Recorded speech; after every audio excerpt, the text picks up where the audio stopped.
Ya, lokasi bencana alam sama dengan wilayah rawan pemurtatan.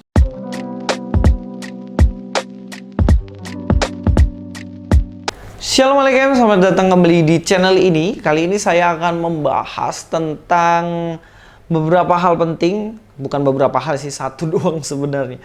Tentang bencana alam lagi yang ada di Semeru. Kali ini ada lagi nih yang bikin narasi bagaimana tempat di sana itu adalah ladang pemurtatan katanya. Kenapa sih kalau ada bencana gini kok selalu aja orang Kristen yang disalahin? Kenapa kok selalu bikin narasi seakan-akan orang Kristen ini penimbul masalah di Indonesia ini? Boyo yang fair gitu loh, apa adanya dikatakan gitu. Nah, kali ini saya akan membahas status yang dibikin oleh Ayah Sofa. Kita tahu sendiri Ayah Sofa ini channel Islam yang cukup ya bolehlah dikatakan lumayan gede ya. Karena dulu kayaknya didirikan sama Ustadz Moko Ginta ya, yang almarhum udah meninggal. Jadi kita akan lihat aja statusnya. Nanti teman-teman silahkan cek secara lengkap. Saya hanya akan membaca beberapa bagian saja yang menuju langsung ke pokok pembahasan yang saya buat. Teman-teman, dalam postingannya ini jelas-jelas ini diposting oleh Mualaf Center Ayah Sofa. Di sini dikatakan rasa kemanusiaan memanggil, rasa persaudaraan turut hadir. Dikatakan di situ Sabtu 4 Desember 2021 pukul 15 waktu Indonesia Barat, Gunung Semeru meletus dan mengeluarkan lahar dingin menimpa permukiman warga. Masyarakat berlarian tunggang langgang menyelamatkan diri bersama keluarga tercinta dengan penuh kepanikan. Ya, intinya dalam status ini dia ingin menunjukkan bahwa saudara-saudaranya yang ada di sana lagi dalam persoalan atau masalah ya. Kalau kita lihat lagi, nanti teman-teman baca sendiri lah ya full. Saya cuman baca beberapa hal saja. Lokasi bencana alam sama dengan wilayah rawan pemurtatan. Jadi kalau ada bencana alam di situ tempat rawan untuk pemurtatan, karena ini target nanti nih orang Kristen datang untuk membuat mereka murtad gitu guys. Inilah narasi yang mesti kita cek baik-baik. Dikatakan di situ sebagai pengingat kepada umat Islam dimanapun berada, lokasi bencana alam adalah lokasi yang rawan pemurtatan, yang kerap kali dimanfaatkan misionaris untuk memurtadkan saudara kita yang sedang dirundung duka. Datang ke lokasi bencana alam dengan dalih kemanusiaan dan recovery pasca bencana nyatanya turut pula menjadi momen pemurtatan bagi mereka. Jadi tuduhannya adalah kalau ada orang yang datang memberi bantuan, sumbangan dan lain-lain, itu tujuannya supaya orang-orang di situ masuk Kristen dan murtad dari Islam. Yang justru gini, pertama yang saya pertanyakan, tahu dari mana? Itu yang pertama. Yang kedua, yang jadi pertanyaan, iman mereka bagaimana? Bisa dimurtadkan cuman dikasih Indomie gitu loh. Bagaimana kok bisa sesimpel itu meninggalkan imannya karena barang-barang receh gitu loh. Iya nggak sih? Iya kan?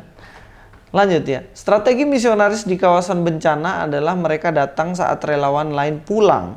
Setelah selesai menjalankan tugas kemanusiaan dengan dalih membantu recovery pasca bencana atas nama kemanusiaan, para misionaris justru mengiming-imingi hadiah menggiurkan, sembako dan uang sangu bagi siapapun yang bersedia mengikuti agamanya.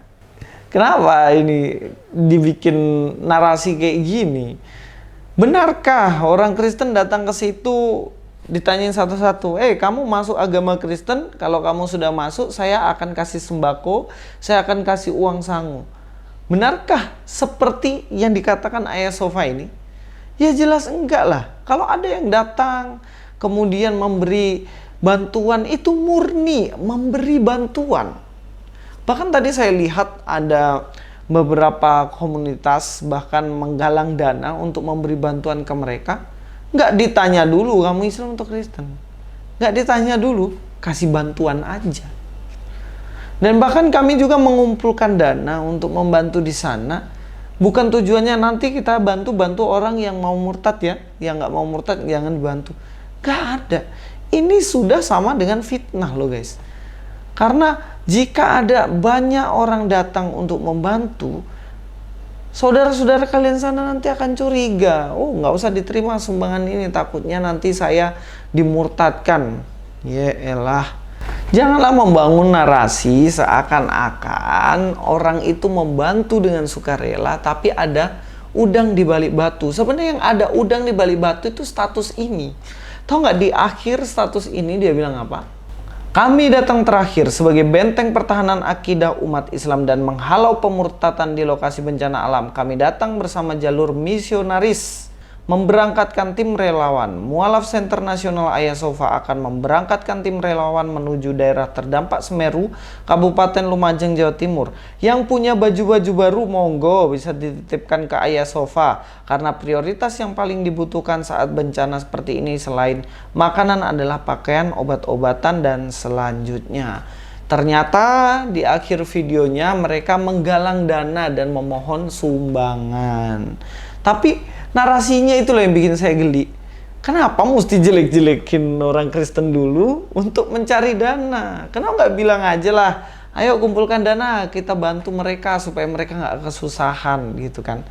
Sebenarnya yang mengatasnamakan agama dalam misi ini siapa? Ya situ sendiri kan. Pergi bawa sumbangan supaya mereka nggak pindah iman. Nah ini geli kan.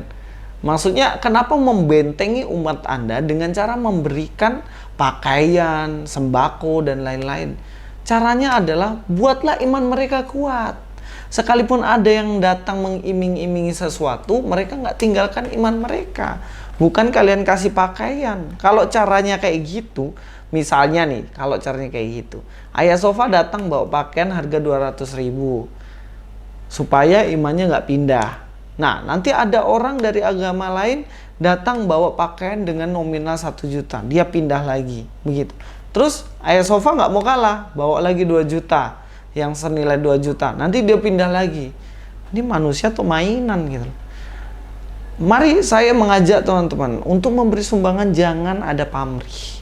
Memberi sumbangan, berilah sumbangan dengan sukarela untuk membantu mereka, bukan karena takut A, B, C atau membawa mereka untuk masuk agama kita. Ini jelas menimbulkan kecacatan dalam kemanusiaan. Terima kasih, sampai ketemu di video selanjutnya. Luis Prasetyo di sini. God be with you all.